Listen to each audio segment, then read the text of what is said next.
যারা ইতালিতে কাজ করার স্বপ্ন দেখছেন তাদের জন্য একটা দারুণ সুযোগ অপেক্ষা করছে। ইতালি সরকার নতুন করে ৩ বছর মেয়াদী একটা শ্রম ভিসা চালু করেছে।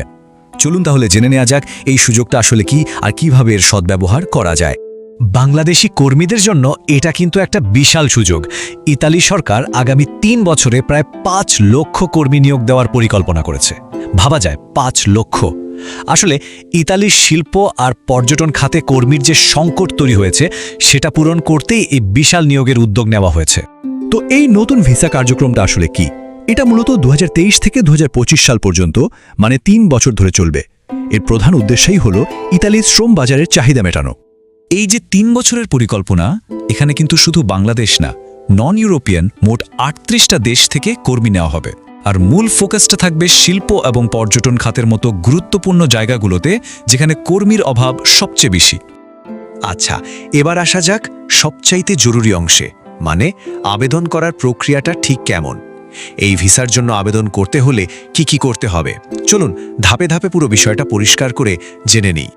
দেখুন, আবেদন প্রক্রিয়ার একদম প্রথম ধাপ হলো অনলাইনে একটা ফর্ম পূরণ করা। এই প্রক্রিয়াটা কিন্তু ২৩ অক্টোবর সকাল ৯টা থেকে শুরু হয়ে গেছে আর এটা চলবে ৭ ডিসেম্বর পর্যন্ত।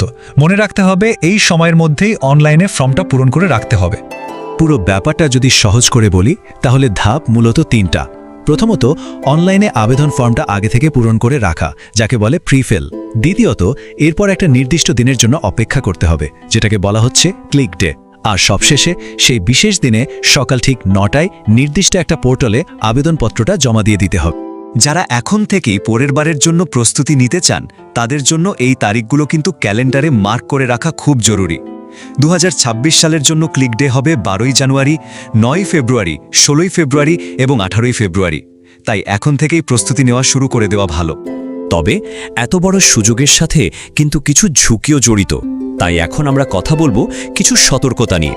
নতুন কিছু আইন আর দালাল চক্রের ব্যাপারে সব আবেদনকারীকে অবশ্যই সচেতন থাকতে হবে। এবারের আবেদন প্রক্রিয়ায় একটা বড় পরিবর্তন হলো নতুন আর বেশ কঠোর কিছু আইন। ইতালি সরকার এখন নিয়োগকর্তার দেওয়া সব তথ্য খুব ভালোভাবে যাচাই বাছাই করছে। মানে এখন আর যেমন তেমন কাগজপত্র দিয়ে আবেদন করলে চলবে না।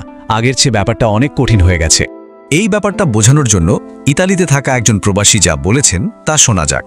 তিনি বলছেন, মালিকদের সব ডকুমেন্ট ১০০% ঠিক থাকলেই ভিসা পাওয়া যাবে, না বলে নয়।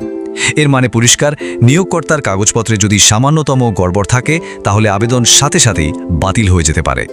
তাহলে দালাল চক্র থেকে বাঁচার উপায় কি? এই ব্যাপারেও একজন প্রবাসীর পরামর্শটা খুব কাজের। তার কথা হলো, ভালো মানুষ, ভালো এজেন্সি বা যারা এই বিষয়ে অভিজ্ঞ, শুধু তাদেরকেই বিশ্বাস করুন, অন্য কাউকে বিশ্বাস করবেন না।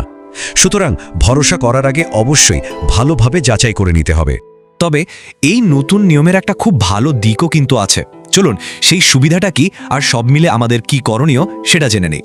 আগে কি হতো, ঢাকায় ভিসা প্রসেসিংয়ের সময় অনেককেই প্রচুর হয়রানির শিকার হতে হতো। আর এখনকার সিস্টেমটা কিন্তু অনেকটাই অটোমেটেড বা স্বয়ংক্রিয়। মালিক এবং শ্রমিকের তথ্য যেহেতু অটোমেটিক যাচাই করা হবে, পুরো প্রক্রিয়াটা অনেক বেশি স্বচ্ছ হবে আর হয়রানির সুযোগও অনেক কমে আসবে। সবকিছু তো জানা গেল, এখন আসল প্রশ্ন হলো, এই বিশাল সুযোগটা কাজে লাগানোর জন্য আমরা কি সঠিক পথে এগোতে প্রস্তুত? মনে রাখতে হবে, সঠিক তথ্য আর সতর্কতা এই দুটোই কিন্তু সাফল্যের চাবিকাঠি। সবার জন্য শুভকামনা।